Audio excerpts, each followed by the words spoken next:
जिला में जिसैया जी का जोड़ा नहीं।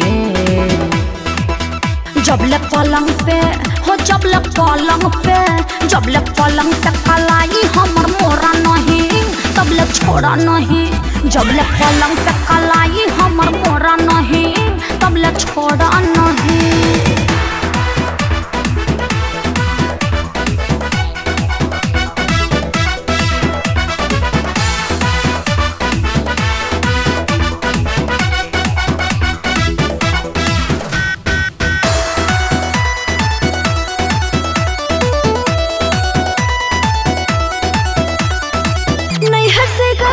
तो सावर बड़ी थी अब पूरा दूर हो गई हो। पिया जी क्या क्या खिलाते हैं तुमको बहुत बेजोड़ हो गई हो।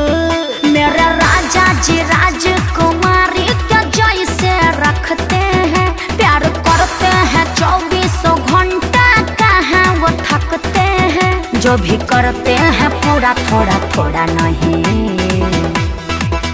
जबले पलंग पे हो जबले पलंग पे जबले पलंग पे कलाई हमर मोरा नहीं तबले छोड़ा नहीं। जबले पलंग पे कलाई हमर मोरा नहीं तबले छोड़ा नहीं।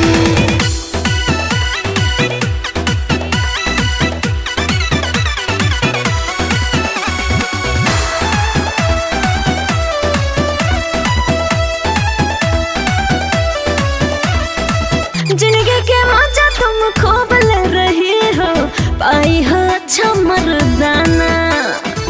किस्मत के धनी सखी तुम तो बहुत हो मिला जो ऐसा दीवाना।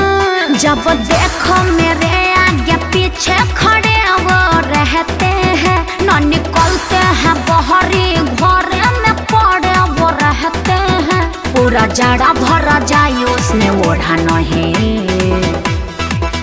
जबले पलंग पे हो जबले पलंग पे जबले पलंग पे कलाई हमर मोरा नहीं तबले छोड़ा नहीं। जबले पलंग पे कलाई हमर मोरा नहीं तबले छोड़ा